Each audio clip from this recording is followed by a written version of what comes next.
नमस्कार दोस्तों, इस वीडियो में आपके लिए टीका के लेकर कुछ ज़रूरी कानूनी अपडेट्स हैं और वीडियो को आखिर तक देखते रहिएगा क्योंकि आखिर में आप लोगों के लिए कुछ अच्छी खबर भी है।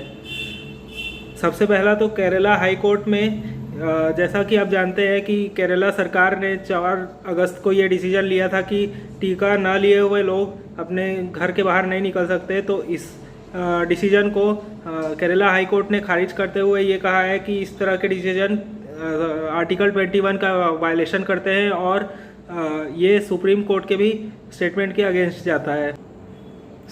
केरला सरकार के इस डिसीजन के आने के बाद केरला हाई कोर्ट के इस वर्डिक्ट के आने में 7 दिन लगे हैं।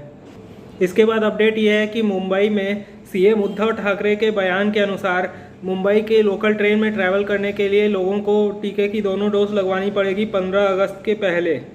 तो इस विषय में काफ़ी लोग चिंतित थे और इसके समाधान मांग रहे थे। तो सबसे पहला समाधान तो ये है कि आप अपने शहर के लोगों से कम जुड़ जाइए, क्योंकि इस तरह की जो भी परेशानी रहेगी वो सबके लिए एक जैसी रहेगी। तो इसके लिए सब एक साथ मिलकर सोल्यूशन निकालेंगे तो अच्छा रहेगा। तो अपने शहर के लोगों से जुड़ने के लिए नीचे टेलीग्राम ग्रुप्स के लिंक दिए हैं, स्टेट वाइज ग्रुप के लिंक हैं, उसके अंदर आप अपने स्टेट में ज्वाइन करके वहाँ पे अपने शहर का नाम बता दीजिए तो आप अपने शहर वालों से जुड़ सकेंगे। इसके अलावा कुछ और भी इसके सोल्यूशन ये है कि रेलवे डिपार्टमेंट ने उद्धव ठाकरे को ये लेटर लिखा है कि इस तरह के डिसीजन अनकॉन्स्टिट्यूशनल है, आर्टिकल 21 का वायलेशन करते हैं और सुप्रीम कोर्ट के वर्डिक्ट के खिलाफ है। और इसके अलावा जैसा कि मैंने बताया कि केरला में भी यही हुआ कि पहले सरकार ने डिसीजन लिया, उसके बाद फिर उसको हाई कोर्ट ने ठुकरा दिया। तो इसके लिए भी हम ऐसा कुछ एक्सपेक्ट कर सकते हैं कि हम लोग मिलकर प्रयास करेंगे तो अभी ये डिसीजन भले ही ले लें लेकिन कुछ टाइम बाद ये वापस हट जाए। तो इसके लिए मैं ये बोल रहा हूँ कि आप इसमें ज़्यादा परेशान ना होइए, इसको देखते रहिए, हो सकता है ये अपने आप बयान बदल दें अपना। उसके अलावा दोस्तों कुछ लोग बहुत परेशान रहते हैं कि आजकल की जो ये सिचुएशन चल रही है उसके विषय में वो लोग कुछ कर नहीं पा रहे हैं, जिसके कारण वो बहुत असहाय महसूस करते हैं अपने आप को। तो इसके लिए मैंने एक मेडिटेशन वीडियो बनाया था। यदि आप उसको रोज़ प्रैक्टिस करेंगे तो आप अपने आसपास कुछ सकारात्मक बदलाव को महसूस करेंगे और आप कुछ ना कुछ कंट्रीब्यूशन अपने स्तर पर दे पाएंगे। तो मेरी मेडिटेशन की वीडियो का लिंक मैं इस वीडियो के डिस्क्रिप्शन में दे दूंगा, उसको आप रोज़ प्रैक्टिस करिए। इसके बाद दोस्तों जैसा आप जानते हैं कि एक PIL दाखिल की गई थी डॉक्टर जैकब पुलियाल के द्वारा। एडवोकेट प्रशांत भूषण उसे लड़ रहे थे अवेकन इंडिया मूवमेंट की टीम के कोलैबोरेशन में। तो उसका हियरिंग हुआ था सुप्रीम कोर्ट में हाल ही में। उसका विषय ये था कि ये जो टीके लगाए जा रहे हैं इनका ट्रायल डाटा पब्लिक डोमेन में डिस्क्लोज किया जाए और टीके को किसी भी तरह से किसी के ऊपर बाध्य न किया जाए और टीका लिए हुए और ना लिए हुए लोगों में कोई डिस्क्रिमिनेशन ना किया जाए। तो इस विषय में दोस्तों ट्विटर पर मैंने इनकी जो केस चला इसमें जज और एडवोकेट जी के बीच में हुई बातचीत को पढ़ा था। तो उसके आधार पर मुझे यही समझ में आया कि जो सुप्रीम कोर्ट के जजेस हैं उनकी भी मेंटालिटी गवर्नमेंट डिसीजन के फेवर में ही रहती है और वो मेन स्ट्रीम मीडिया से इन्फ्लुएंस्ड रहते हैं।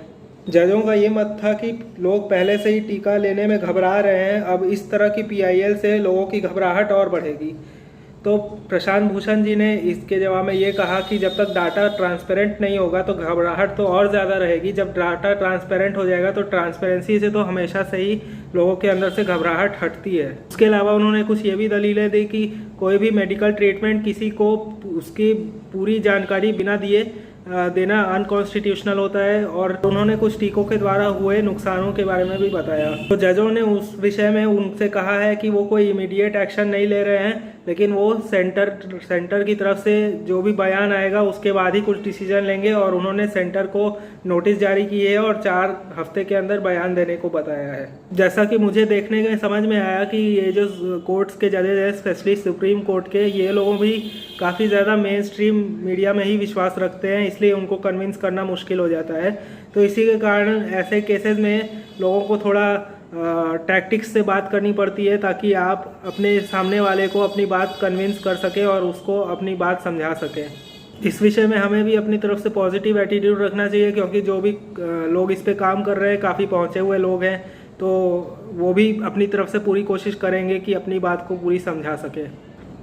जब तक सुप्रीम कोर्ट से क्लियर स्टेटमेंट नहीं आ जाता है तब तक हम लोग AIM के द्वारा लिखा हुआ लेटर टू अथॉरिटीज़ यूज़ कर सकते हैं। उसके अंदर जो हाई कोर्ट के जजमेंट है वो हमारे फेवर में ही है। और कुछ लोग ये बोल रहे थे कि ये तो मेघालय हाई कोर्ट का है या ईटानगर हाई कोर्ट का है, तो ऐसा नहीं है कि दूसरे हाई कोर्ट के जजमेंट आप अपने स्टेट में अप्लाई नहीं कर सकते हैं। एक हाई कोर्ट का जजमेंट हर स्टेट में अप्लाई होता है। मतलब कि अगर ईटानगर के जो जज का ये स्टेटमेंट है कि आप टीका लिए हुए और न लिए हुए लोगों में कोई फ़र्क नहीं कर सकते हैं, तो वो आप अपने स्टेट में भी अप्लाई कर सकते हैं। लेटर टू अथॉरिटीज़ कैसे लिखना है उस विषय में काफ़ी लोगों को कन्फ्यूजन है, तो उस विषय में मैंने एक डिटेल्ड वीडियो पहले से बना रखा है, उसको आप देख लीजिए। उसमें हर चीज़ समझाया है कि कैसे आपको टीका से कानूनी रूप से बचना है। इस विषय में कुछ लोगों का ये भी बात है और मैं भी समझता हूँ कि अगर आप सीधे से अपने ऑफिस वालों पर कोर्ट केस कर देंगे तो फिर उनसे आपका रिलेशन ख़राब हो जाएगा। तो सबसे पहले तो आप उनको अपनी बातों से समझाने की कोशिश कीजिए। उनको ये बताइए कि टीके से क्या क्या नुकसान हो रहा है। उसके बाद भी वो ना माने तो आप उनको ये बातें बताइए कि देखिए, टीका तो आप इम्यूनिटी बूस्ट करने के लिए ले रहे हैं और टीका लगवा लेने के बाद भी लोगों को ये ट्रेंडिंग बीमारी हो ही रही है। और आप उनको ईटानगर के हाई कोर्ट का जजमेंट भी दिखा सकते हैं कि टीका लिए हुए और ना लिए हुए लोगों में ये ट्रेंडिंग बीमारी होने के संभावना में कोई फ़र्क नहीं है। और इसमें कोई भी ऐसा प्रमाण नहीं है कि जो लोग टीका ले लिए हों उनसे दूसरे को फैल नहीं सकता है या फिर ये टीका इस ट्रेंडिंग बीमारी को के फैलाव में रोकने में कुछ मददगार हो। उसमें आप उनको ये समझा सकते हैं कि देखिए, ये टीका जो है वो लेने में तो आप अपनी इम्यूनिटी बूस्ट करने के लिए ही ले रहे हैं। और इम्यूनिटी बूस्ट करने में तो काफ़ी तरीके उपयोग किए जा सकते हैं। आयुष मिनिस्ट्री का भी प्रोटोकॉल है। आयुष मिनिस्ट्री में जो काढ़ा या योगा वगैरह रिकमेंड किए हैं वो आप उनको बोलिए कि वो आप नियमित रूप से करते हैं, तो आप फिर जब आप इम्यूनिटी अपनी मजबूत कर ही ले रहे हैं तो फिर उनको इस बारे में घबराने की ज़रूरत नहीं है कि आप टीका लिया है या नहीं लिया है। आयुष मिनिस्ट्री के रिकमेंडेशंस मैं इस वीडियो के डिस्क्रिप्शन में दे दूंगा, आप वहां से उनको रिटर्न में दिखा सकते हैं।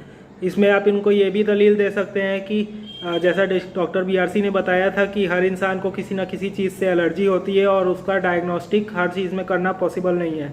आप उनको ऐसा कोई एग्जांपल दे सकते हैं कि जैसे आपको दूध से, अगर आप दूध पीते हैं तो आपको फिर पेट में दर्द होता है, मतलब आप दूध से एलर्जेटिक हैं या फिर कोई भी चीज़ से एलर्जेटिक हैं, और उस टीके के अंदर लिखा है कि एलर्जी वाले लोगों को टीका नहीं लेना चाहिए। अब वो एलर्जी का प्रूफ मांगेंगे तो इस तरह की चीज़ें जैसे पेट में दर्द होना या चक्कर आना या उल्टी आना, इस तरह के चीज़ों का कोई डायग्नोस्टिक नहीं होता है। तो टेक्निकली डॉक्टर आपको ये प्रमाण नहीं दे सकता है कि आपको इस चीज़ से एलर्जी है ही है। आप उनको ये बात बोलिए कि जब कोई डायग्नोस्टिक ही नहीं है तो इसका एलर्जी का सर्टिफिकेट मैं कैसे जनरेट कर सकता हूँ। फिर भी अगर वो ज़बरदस्ती करे कि लेकर ही आना है तो आप अपने डॉक्टर के पास ये बोलिए कि देखिए, मेरे को इस चीज़ से एलर्जी होती है, तो आप मेरे को इसका सर्टिफिकेट बनवा के दे सकते हैं। क्योंकि उनके पास कोई डायग्नोस्टिक नहीं रहेगा तो उनको आपकी बात ही माननी पड़ेगी, तो फिर आपका सर्टिफिकेट वो बना देंगे।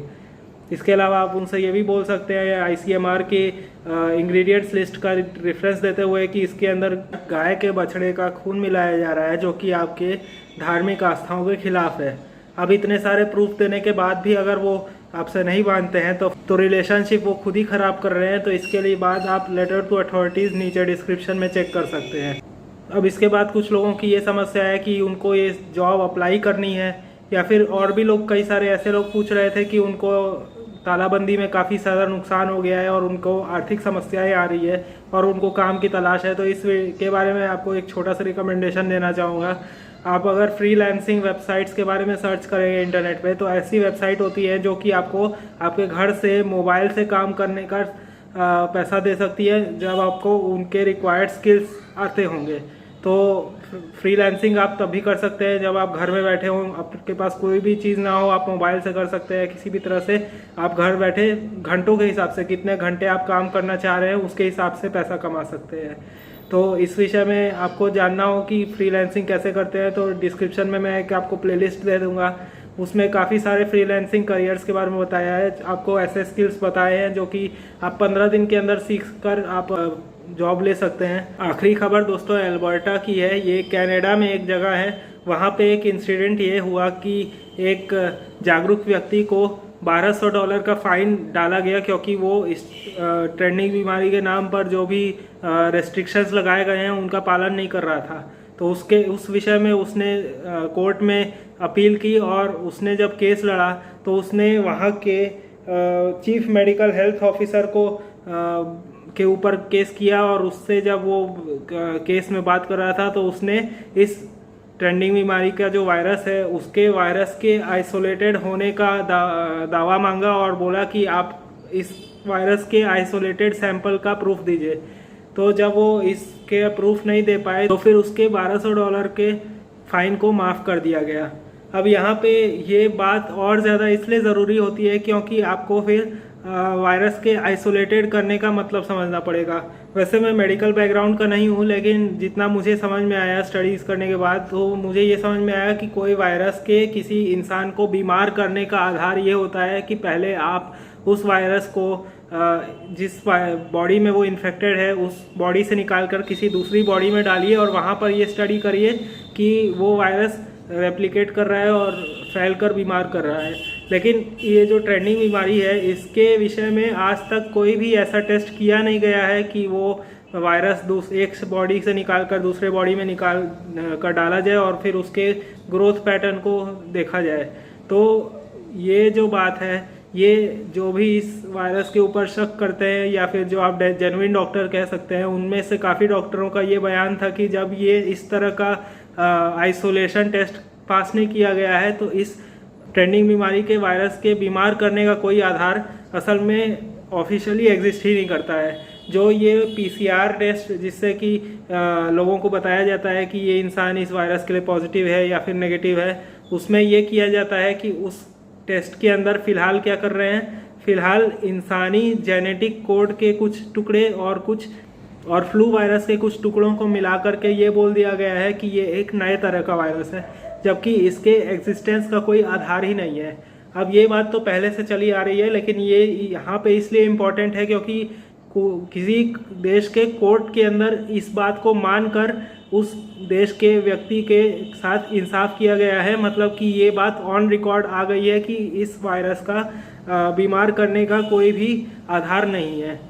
वहाँ पर जब ये कोर्ट केस चल रहा था तो उसके बाद उस जगह एल्बर्टा से इस ट्रेंडिंग बीमारी के नाम पर सारे रेस्ट्रिक्शन जो कि लॉकडाउन या मास्क या फिर अनिवार्य टीकाकरण थे वो सब हटा लिए गए हैं। कहने का मतलब ये है कि जब इस व्यक्ति ने वहाँ के चीफ मेडिकल ऑफिसर पर ये दबाव डाला होगा तो उस ऑफिसर को भी ये बात समझ में आई होगी कि इनका बात का आधार सही है और इस तरह से हमारे को बार बार कोर्ट में केस में फंसाया जा रहा है, तो मतलब हम गलत डायरेक्शन में जा रहे हैं, तो हो सकता है कि हमें फिर ये सारे मैंडेट हटाने पड़ जाए। तो आज की इस वीडियो में जो बात बतानी थी वो बता दी है। डिस्क्रिप्शन में सारे लिंक्स दिए हुए हैं, जिस भी बात का मैंने बताया वो सारे के प्रूफ डिस्क्रिप्शन में दिए हुए हैं, आप चेक कर सकते हैं। तो मिलते हैं अगली वीडियो के साथ, तब तक अपना ख्याल रखिए। जय हिंद।